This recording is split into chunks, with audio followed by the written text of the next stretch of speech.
Okay, welcome to Aftermath, Afterthoughts.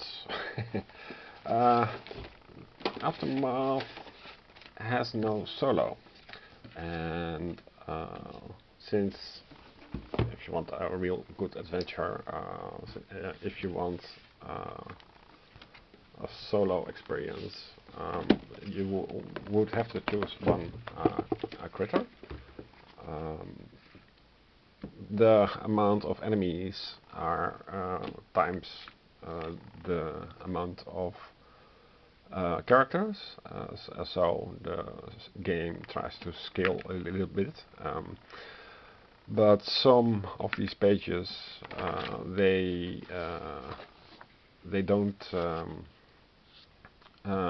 scale that well because, for example, the entrance to Gutter Doom here uh, says number of encounter, number of meeklings is number of characters -1. So for a true solo you would have 0 meeklings. So that's one adjustment, and the other adjustment is so we keep the minimum 1, and the other adjustment is the group task, of course. For group task, you need to contribute cards. So the group task is the thing here. Where is it?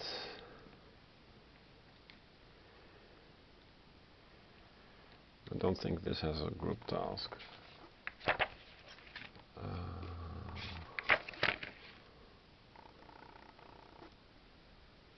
Group task.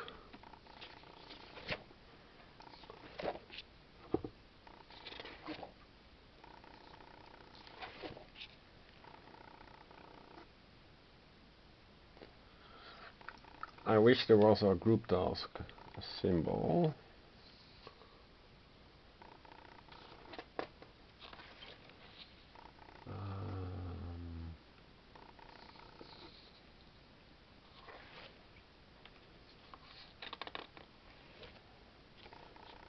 Well, maybe it's not in the rulebook. Maybe it's in the mission cards.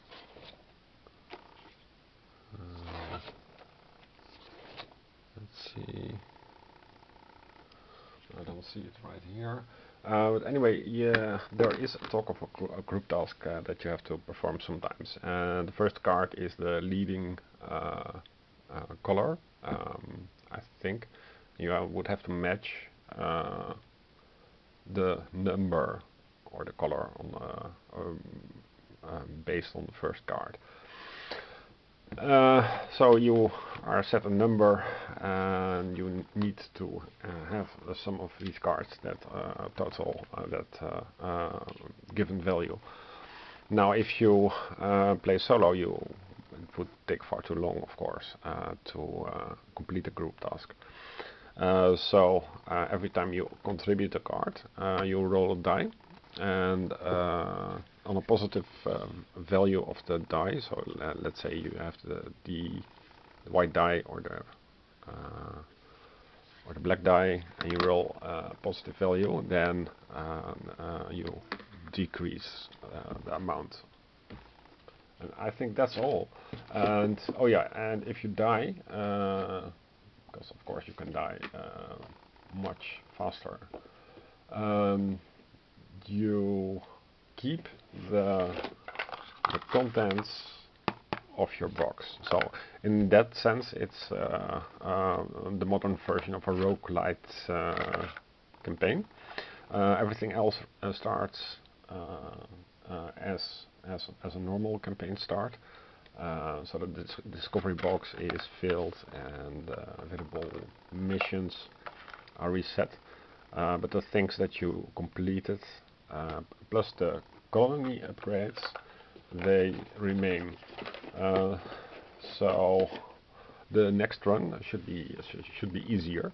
That way you can replay it.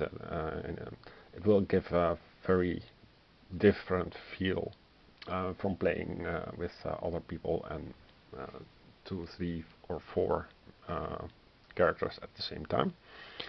But I need to playtest that, of course, and I'll let you know.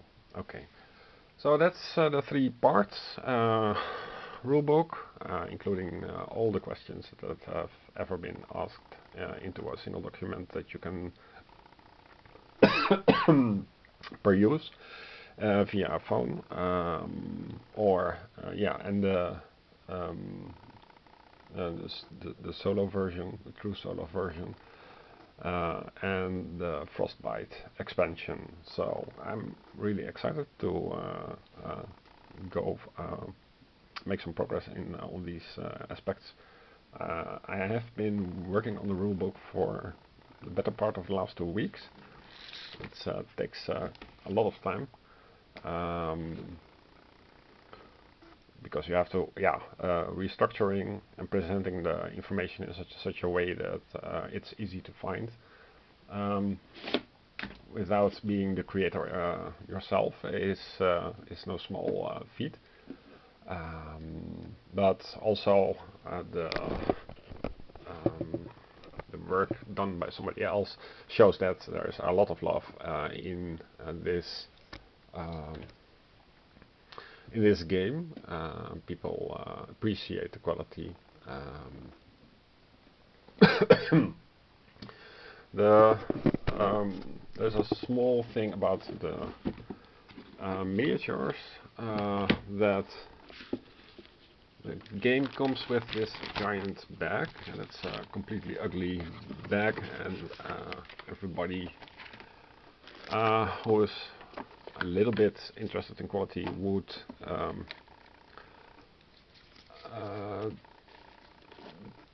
try some effort in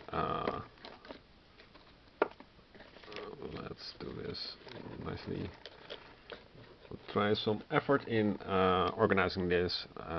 So what I did was make 2 layers. So this is the stupid zip locks, but they fit nicely here.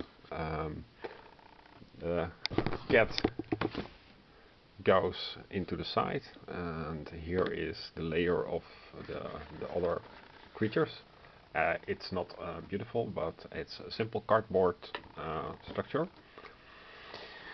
where this is a bit higher layer for the higher enemies, so the Coca-Cola monster and the scorpions and stuff like that. Because what you don't want is to push on them. Okay. Then there is something went wrong here. Let's see. Yeah. So there's a really simple box, and I put this transporter foil all around, so they don't get bumped. That way it fits nicely, so I don't glue anything before you test it out, so that it's high enough and it protects the enemies. However, the sides should also be not coated in protective foil, but should be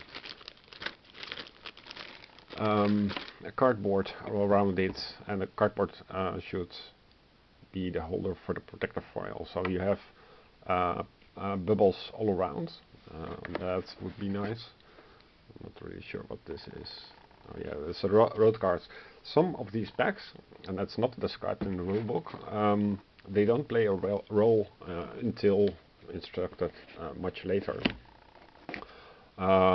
So instead of a giant pile of cards, you can set up pretty efficiently.